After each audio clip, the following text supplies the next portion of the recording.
आज हम इस कार्यक्रम में बात करेंगे लोकसभा चुनाव को लेकर, जहां दूसरे चरण की प्रक्रिया भी शुरू हो गई है। एक तरफ सूरज के तेवर बढ़ रहे हैं तो दूसरी तरफ चुनावी माहौल में सियासी तपिश भी अब बढ़ने लगी है।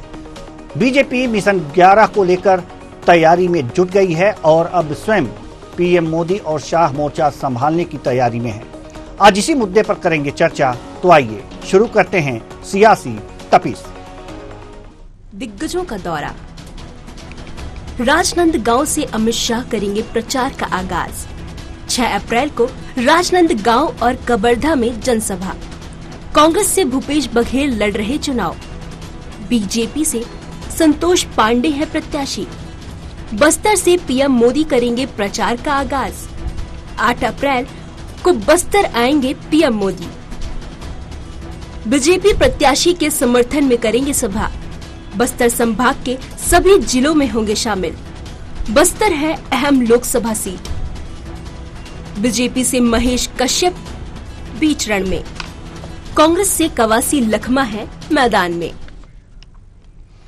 छत्तीसगढ़ में बीजेपी इस बार मिशन 11 को लेकर चल रही है, जिसे सफल बनाने के लिए अब खुद पीएम नरेंद्र मोदी और अमित शाह छत्तीसगढ़ में मोर्चा संभालने की तैयारी में है।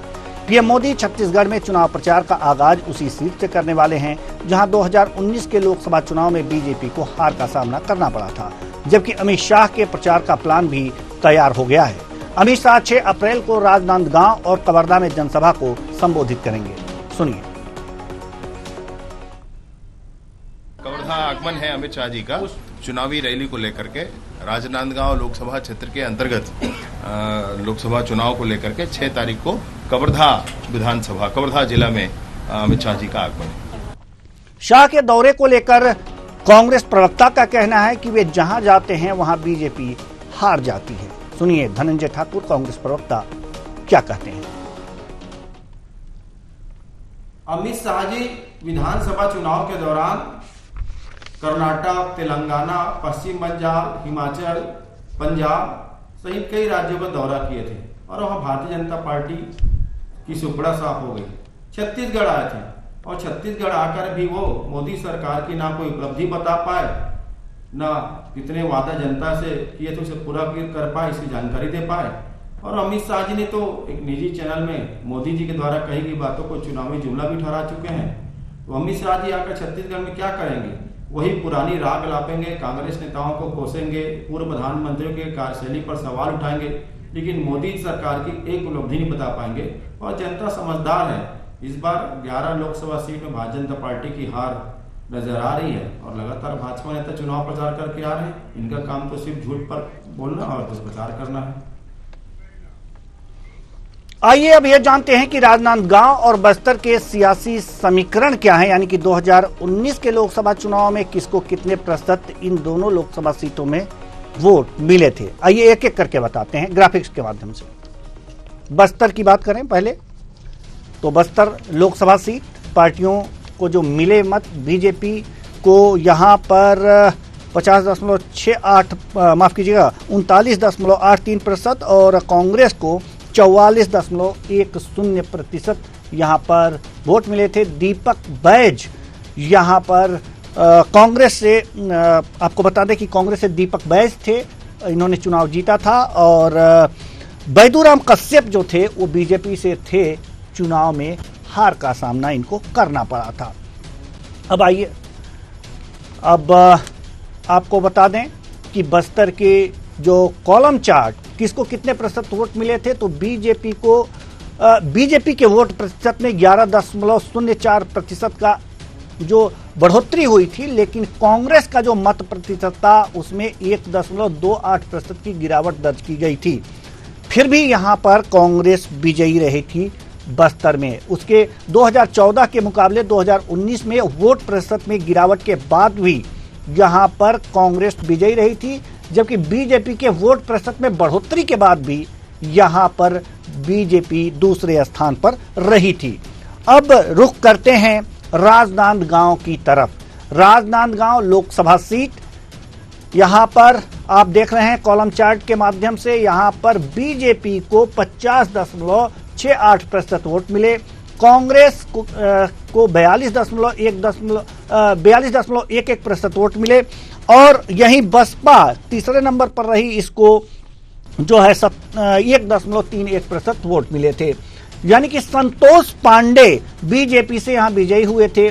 भोला राम साहू यहां पर दूसरे नंबर पर कांग्रेस से थे और बसपा की रविता लाकड़ा यहां पर तीसरे नंबर पर रही थी। अगर बात करें कि किसके वोट प्रतिशत में यहां पर बढ़ोतरी या नुकसान हुआ था, इसकी भी जिक्र कर लें तो बीजेपी के वोट प्रतिशत में 3.93% की गिरावट दर्ज की गई थी 2014 के मुकाबले और यहां पर बीजेपी को मात खाना पड़ा था।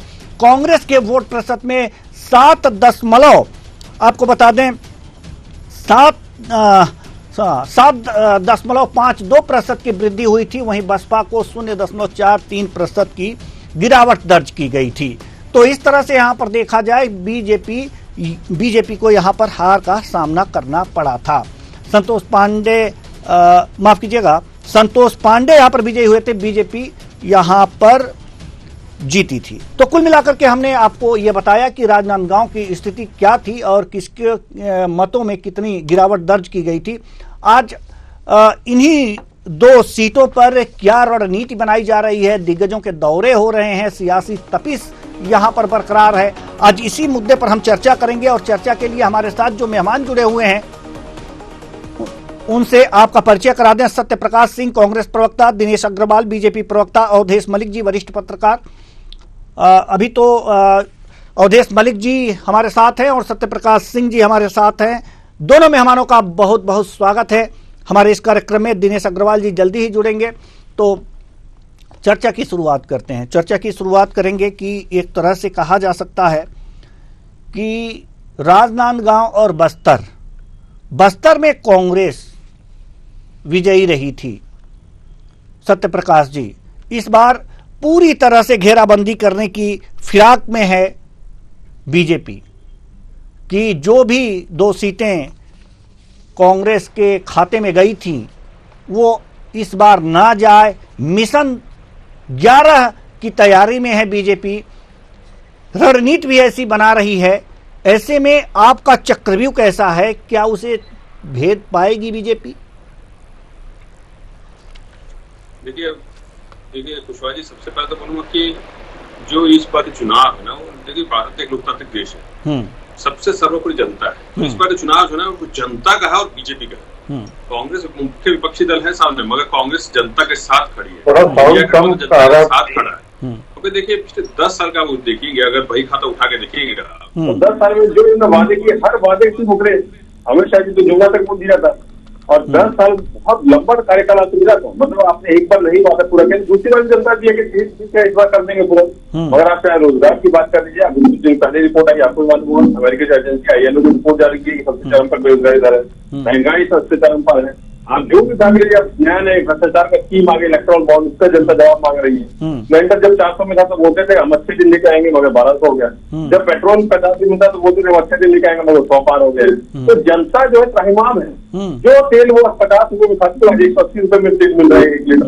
तो ये जनता त्राहिमाम है, जनता परेशान है। देखिए और वही मैं बोल रहा हूँ, छत्तीसगढ़ की मैं बात करूँ तो 11 लोकसभा सीट जहाँ पे कांग्रेस प्रत्याशी सब मजबूत प्रत्याशी है, जनता के समर्थन के साथ खड़े हुए हैं। चाहे वो राजनांदगांव की बात कर ली जाए, चाहे बस्तर लखनऊ की बात कर ली जाए, चाहे महासमुंद की बात है, कहीं की भी 11 सीट उठा के देखिए।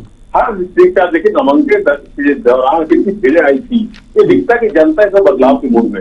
ये दिखता है कि जनता चाहती है कि हमको इस दमनकारी सरकार से, ये जो सरकार जिसे हमको 45 के 10 साल से, उससे हमको छुटकारा मिलना चाहिए। इसलिए मैं बोल रहा हूँ कि हम तो जो हमारे पक्षी दल होने के नाते जो हमको करना चाहिए कि बैठकों का बात कर लीजिए, हमारे चीफ जस्टिस तो आएगा या वहां कार्यकर्ता जो दो जा रहे हैं, कैंपेनिंग कर रहे हैं, वो तो सुन ही रहे। एक राजनीतिक दल को करना चाहिए। इसलिए जनता का हमको जो फीडबैक मिला जब दो जा रहे तो उससे समझ में आ रहा है कि जनता इस बार चाहती है बदलाव होना चाहिए भारत देश में, तो वही होगा।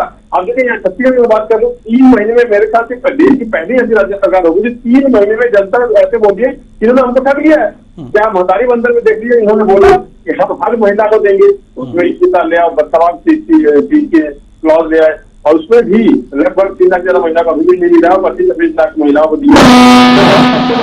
गरीबों को जो आवाज के लिए इतना जो प्रोपेगेंडा बने, एक आवाज की स्वीकृति नहीं करा पाए।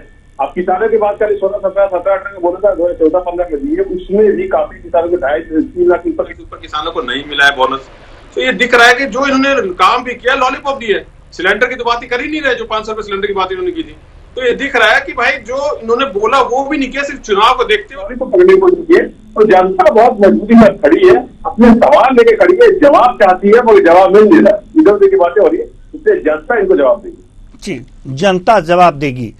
जी, दिनेश अग्रवाल जी हमारे साथ जुड़ चुके हैं। बहुत बहुत स्वागत है आपका हमारे इस कार्यक्रम में दिनेश जी। 8 तारीख को बस्तर में प्रधानमंत्री नरेंद्र मोदी चुनाव प्रचार का आगाज करेंगे बस्तर से।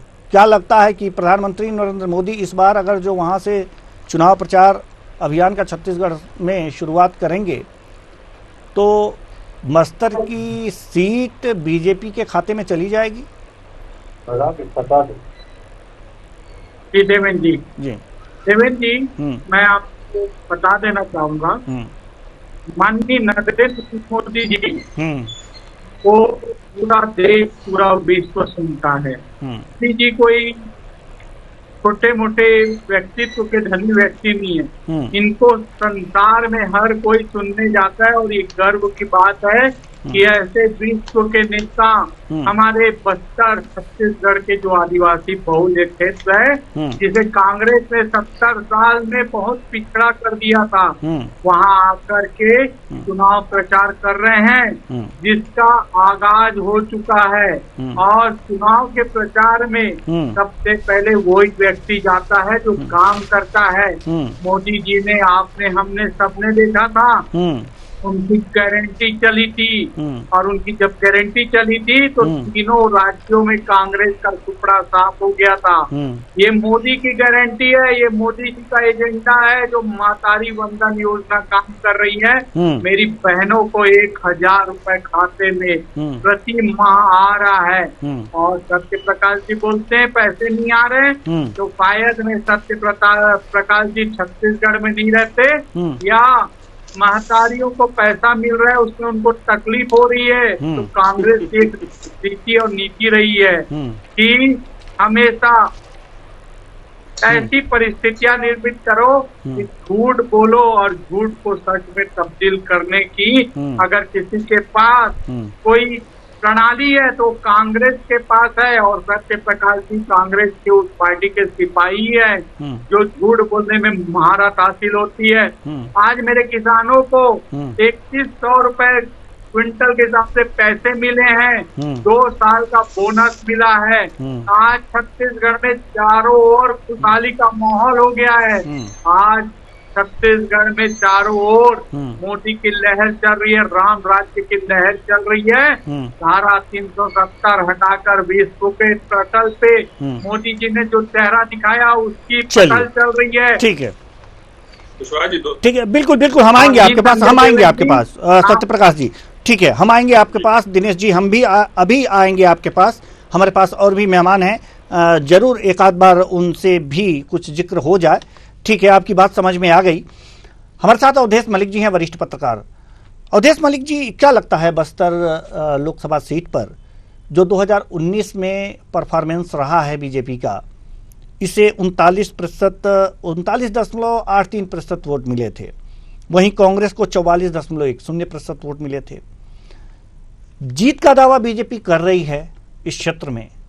कौन सी परिस्थितियां ऐसी बदली हैं कि जिससे ये माना जा सकता है कि ये जो 10 करीब जो 12% का कमी है, कांग्रेस और बीजेपी में अंतर है मत प्रतिशत का, ये पूरा करके जीत जाएगी बीजेपी? देखिए कुशवाहा जी, बस्तर की जो पॉलिटिक्स है ना, वो थोड़ी सी पूरे एंटायर छत्तीसगढ़ से थोड़ी सी डिफरेंट। एक, क्योंकि वहां पर जो मुद्दे हावी हैं, कई बार आप देखेंगे कि वो मुद्दे जो तो मैदानी क्षेत्र में उसका इम्पैक्ट नहीं डालती। एक तो नक्सल को लेकर जो समस्या है, और उसमें जो ग्रामीण लगातार पिछड़ है, तो वो एक वॉइस है। वो एक वॉइस जो है जो किस जाएगा वो ट्रांसलेट करना कई बार मुश्किल होता है। लेकिन अभी वर्तमान में अगर हम देखें, जब कांग्रेस यहाँ पर सत्ता में थी स्टेट पे, और उसके बाद अभी का पोजीशन, तो दोनों पे अगर देखा जाए तो ये जरूर है कि बहुत सारी संख्या में कांग्रेस के जो कार्यकर्ता है वो बीजेपी की ओर गए, तो वो डायनेमिक्स को जो है तो थोड़ा गड़बड़ कर, अब ये कितना गड़बड़ कर रहा है ये देख रहे हैं। अगर ज्यादा गड़बड़ कर देता है तो कांग्रेस के हाथ से वो निकल गई थी, कम गड़बड़ कर पाते हैं तो डेफिनेटली जो है तो वो सीट जो है सो कांग्रेस रिटेन कर पाए। क्योंकि देखिए दीपक बैज हो या फिर जो कवासी लखमा हो, उनके खिलाफ भी जो है सो कांग्रेस के अंदर बहुत सारे जो आवाज सुनने को मिला था। और बड़ी दुर्भाग्य की बात है कि वो जो है सो मीडिया में भी रिटोरिक क्रिएट हुआ जिसको ये काउंटर नहीं कर पाई। तो एक ये इस चीज से कांग्रेस को निपटना पड़ेगा।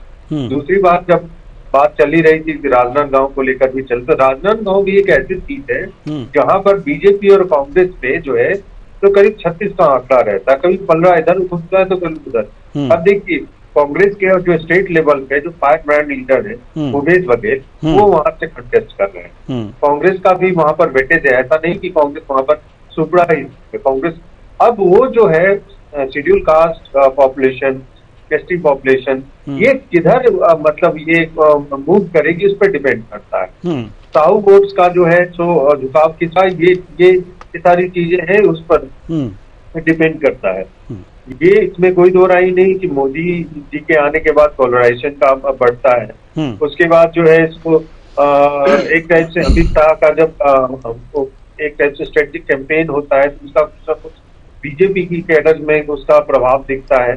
तो ये इस टाइप का प्रभाव जो है सो कहीं ना कहीं कांग्रेस में भी उसी हिसाब से दिखना पड़ेगा। और ग्राउंड में कांग्रेस की भी एकदम बहुत बुरी स्थिति नहीं है। ग्राउंड में राजनांदगांव में आज के डेट में भी कांग्रेस की एक अच्छी पोजीशन है, तो उसको सीधे आप डिनाई नहीं कर सकते। तो इन सबको देखते हुए जो है सो एक हम कह सकते हैं कि बस्तर में अगर थोड़ा सा बीजेपी की ओर झुकाव दिख रहा है तो कांग्रेस की ओर थोड़ा सा इधर राजनांदगांव में दिख रहा है। क्योंकि संतोष पांडे को लेकर जो है कुछ एक शिकायतें भी थी और कार्यकर्ता भी थोड़े बहुत पर नाराज थे। अब किस हद तक बीजेपी उनको टैकल कर पाएगी ये फिलहाल अभी कहना थोड़ा मुश्किल है। बिल्कुल, तो अभी कहना मुश्किल है। हम आना चाहेंगे सत्य प्रकाश सिंह जी के पास। सत्य प्रकाश जी, आप कुछ कहना चाह रहे थे? जी देखिए, एक चीज मैं बोलूंगा कि झूठ पे जो बोलते कर वो तो यहाँ पे मैं बोलता हूँ जनता समझती है कि अमित शाह जी बोलते हैं कि जुमला था वो, तो ये हमको प्रमाणित नहीं करना है कौन झूठ बोलता है। वो जनता जानती है कि वो मुंह पे आके बोल देते हैं कि वो तो जुमला हमने बोला था। देखिए जो दिनेश अग्रवाल जी बात करें, मैं देखिए रिपोर्ट को आपको बताना चाहूंगा। मातारी बनने की बात करें, ये देखिए प्रतिष्ठित अखबारों में खबर छपती है, लाखों महिला को मातारी बनने का पैसा नहीं मिला। बोनस की बात करें, ये बोनस लाखों किसानों को बोनस नहीं मिला। उसमें भी आपने घोषणा पत्र में लिखा कि 16, 17, 17, 18 देंगे घोषणा पत्र आपका, और आपका ये आदेश है सरकारी आदेश जिसके हिसाब से आपने सिर्फ 2014 का दिया है। तो ये दिखता है कि इन्होंने किसको ठगा है, ये जनता जान गई है कि 3 महीने में क्या ठगा है। और जहां तक ये बस्तर की बात कर रहे हैं भाई साहब, बस्तर में आपने जो हालात कर दिए थे ना कि लोगों को फर्जी एनकाउंटर में गोली मारना, जेलों में डाल देना, जमीनें हड़पना, वो जनता ने देखा है। हमारी सरकार आई थी, हमने जमीनें वापस लौटाई थी, केसेस हटाए थे, तो ये हमने करके दिखाया। आपका अमित शाह जी खुद भी जब आए थे उन्होंने बोला कि 65% नक्सली घटनाएं कम हो गई है जो हमारी सरकार थी। तो ये तो अमित शाह जी खुद स्वीकार करके गए। तो ये दिखता है काम किसने किया है। मगर हाँ, ये बात जरूर बोलूंगा कि जो पूरे प्रवक्ता हो या कार्यकर्ता हो बीजेपी के जो मोदी चले से पढ़ते हैं थोड़ा भूल जाते हैं कि यहाँ यही मोदी जी है जिन्होंने एक नया तरीका बता दिया है कि भ्रष्टाचार कैसे किया जाता है, इलेक्ट्रल बॉन्ड के माध्यम से, जो एक नया तरीका इजाफा उन्होंने किया है। यही मोदी जी है जिन्होंने बता दिया है कि बहन बेटियां विदेशी मेडल जीत जाएंगी मगर भारत में उनको नहीं पूछेंगे, भले वो कितने रोते रहे, गिड़गिड़ाते रहे। कठुआ, उन्नाव, क्या क्या हुआ सब जानते हैं। मणिपुर में नग्न अवस्था में महिलाएं घूमती रही मगर कोई कार्रवाई नहीं हुई किसी के ऊपर, मुख्यमंत्री तक को नहीं हटाया गया है। यही मोदी जी है जिन्होंने बता दिया कि संविधान में सर्वोच्च पद तो राष्ट्रपति है मगर दलित है तो खड़ी रहेंगी, हम बैठेंगे। यही मोदी जी जिन्होंने बता दिया कि रोजगार के नाम में हम ठगेंगे और सबसे उच्च स्तर पर बस्तर जो लोकसभा की बात कर रहे हैं जहां पर आपके कैंडिडेट विजयी हुए थे 2019 में, ऐसा क्या किया है कि पुनः रिपीट करेगी जनता? देखिए वही मैंने बताया ना, बस्तर में जो हमने 5 साल में काम किया, जैसे मैंने बोला वहां पे हमने 65 वनोपज खरीदी की बात कर लीजिए, ये सिर्फ 6 वनोपज खरीदी करते थे, हम 65 की कर रहे थे। चाहे वहां पे आप स्कूलों की बात करें, इन्होंने 300 स्कूल बंद किए, हमने वहां सारे स्कूल खोले, आत्मानंद स्कूल तक वहां खोले। सड़कों की आप बात कर लीजिए, अमित शाह जी खुद आए, वो सड़क मार्ग से गए थे, मगर आप याद कीजिए 2018 को चुनाव हर बड़े नेता हेलीकॉप्टर जाते थे और अमित शाह जी खुद बोल के गए, जैसे मैंने बताया तो वहां हमने काम करके दिखाया है। आपने वहां पे देखिए क्राइम की बात करिए, वहां पे क्राइम भी कम हुआ है क्योंकि नक्सली घटना कम हुई है। तो ये हमने काम किया है, चाहे वो फर्जी केसेस हटवाए हो, एनकाउंटर की बात कर ली जाए और नक्सली घटना की बात कर ली जाए। आपको याद होगा कुशवाहा जी, इनके दरमियान जो झीरम कांड हुआ या जो सीआरपीएफ के गाड़ी को हमला हुआ था, 71 जवान शहीद हुए थे। आप याद कीजिए 5 साल में इतनी बड़ी घटना कोई हुई हो तो हमारी जब सरकार थी, तो ये हमने काम करके दिखाया है। और सबसे महत्वपूर्ण बात, दीपक बैज जी का अगर मैं बात करूं तो दीपक बैज जी जो 11 सांसद यहाँ से थे, सबसे अगर प्रश्न उठाने वाले कोई थे छत्तीसगढ़ से तो दीपक बैज जी थे। तो उनको मालूम है कि वहां की जनता के लिए कि हमने काम किया, चाहे कांग्रेस पार्टी की बात कर ले या सांसद तौर पर दीपक बैज जी की बात कर ले। इतना ही काम किया है तो दीपक बैज जी को यहाँ से हटाया क्यों गया? नहीं देखिए, तबासी लखना को क्यों उतारा? मैं बता रहा हूँ, मैं वही बता रहा हूँ। देखिए इनके तो 9 सांसद से 7 को बदल दिए, तो 7 को बदल दिए। इनका स्ट्राइक रेट देखिए क्या 80 से ऊपर जाता है। और जहां तक बात टिकट की होती है, वहां के स्थानीय नेताओं, और सबसे महत्वपूर्ण, हम इनकी तरह नहीं है ना कि जो अमित शाह बोल देंगे वही सही। हम वहां के कार्यकर्ताओं से, वहां के स्थानीय नेताओं से, वहां के जो आम जनता है उनसे बात करते हैं, उनसे फीडबैक लेते हैं। अगर वो चाहते हैं कि हाँ दीपक बैज जी आएंगे तो उनको टिकट, अगर वो बोलते हैं लखवा जी को देना चाहिए तो लखवा जी, तो वहां की जनता के मुताबिक हम काम करते हैं। हम वो नहीं है ना कि दिल्ली से ऑर्डर आएगा। ठीक है, ठीक है जी। अग्रवाल साहब, आप कुछ कहना चाह रहे थे? मैं सत्य प्रकाश भाई जी की झूठी और फरेबी बातों को सुन रहा था। मैं नहीं, पूरा प्रदेश सुन रहा है। काम नहीं करने वाले कैसे काम किए ये बता रहे हैं, और जनता जब इनको सबक सिखा चुकी है आने पिछले विधानसभा चुनाव में, उसके बाद में बेशर्मी से बोल रहे हैं हमने काम किया। अरे काम किए होते तो जनता को 65 से ये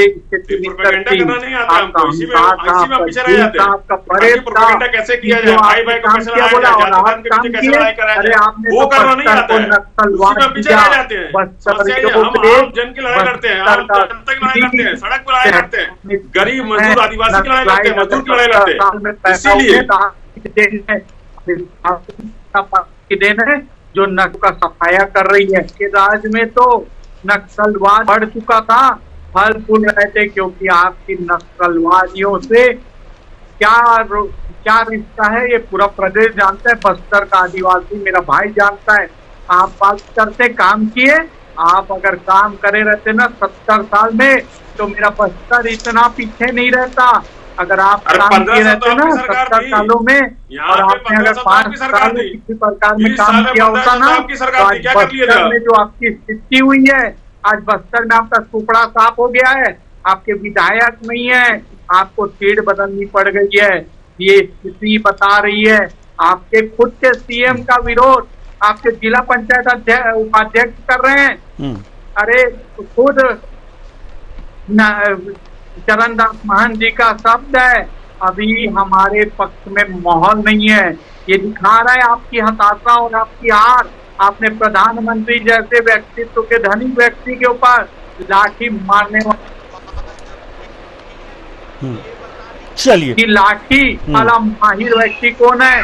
माहिर व्यक्ति है तो भूपेश बघेल, देवेंद्र यादव, ये हम नहीं कहते, सामाजिक तत्व लोग कहते हैं। और आपका नेता कहा है ये बात को, चरणदास महंत जी ने भरी सभा में कहा है कि मोदी का सिर फोड़ना चाहिए, और सिर फोड़ने का काम अगर कोई करता है तो तेरा भूपेश बघेल। सर मानी कि आप राजनीतिक व्यक्ति हो, आप ऐसी बातें करते हो, आपके ये संस्कार है, और आप प्रदेश और देश में राज करने वाले हो, हत्या करने वाले हो, आप लाठी और डंडे पे सरकार चलाने वाले हो, आप दबाव की राजनीति करते हो। सत्य प्रकाश जी, आपने इस देश को हमेशा दंगों के आग में झेला है।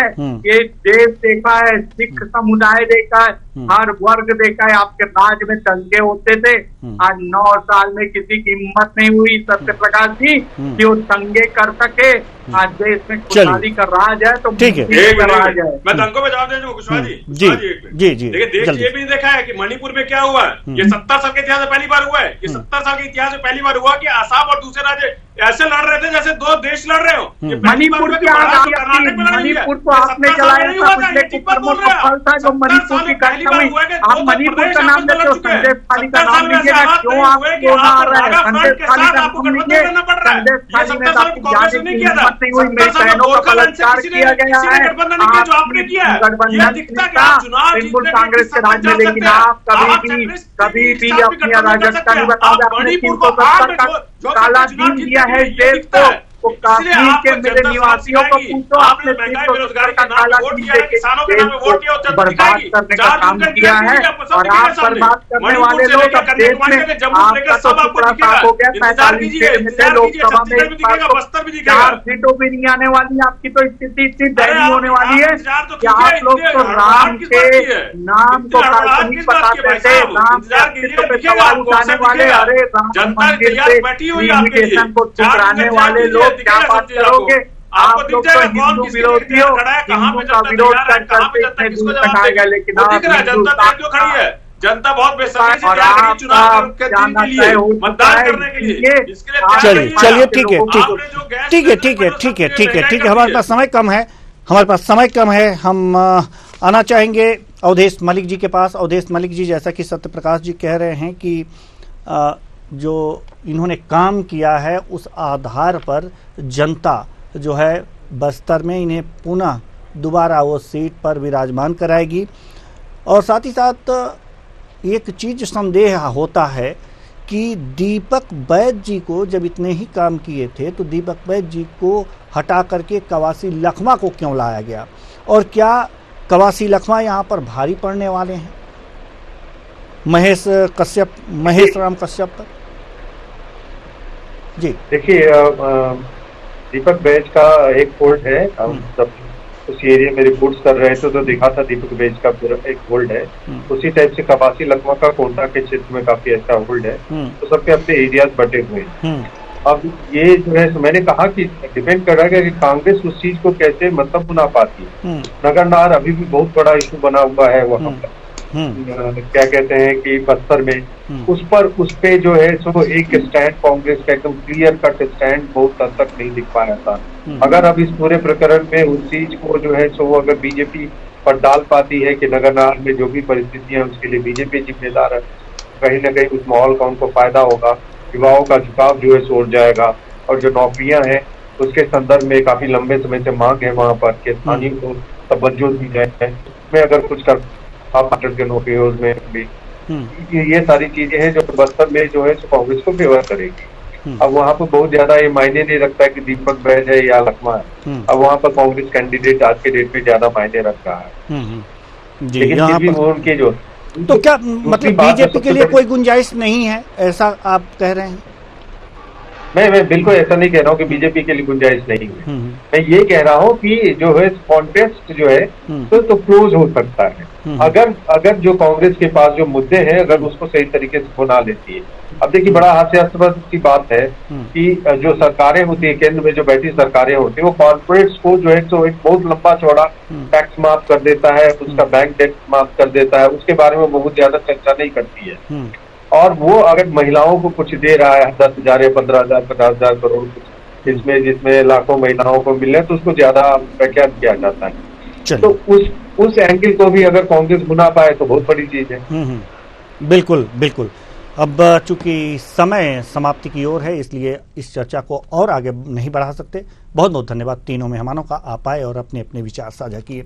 तो कुल मिलाकर के देखा जा सकता है कि छत्तीसगढ़ में सियासी तपिश है और इस सियासी तपिश में तब कौन रहा है और तब करके कौन निखर करके आएगा ये तो देखने वाली बात है। लेकिन अभी जो जोर आजमाइश का दौर है लगातार चल रहा है। बस्तर वह सीट है जहां पर बीजेपी को हार मिली थी। वो 2 सीटें हैं 11 में से, 2 में से वह बस्तर की एक सीट है जहां पर बीजेपी को हार मिली थी। और वहीं 8 अप्रैल को प्रधानमंत्री नरेंद्र मोदी अपनी जनसभा करेंगे और छत्तीसगढ़ में अपने प्रचार अभियान की शुरुआत। ऐसे में देखना होगा कि बस्तर के लोग प्रधानमंत्री मोदी को कितना सुनते हैं, उनकी बातों पर कितना विश्वास करते हैं और उसका क्या परिणाम होता है। फिलहाल इस कार्यक्रम में इतना ही। मुझे दीजिए।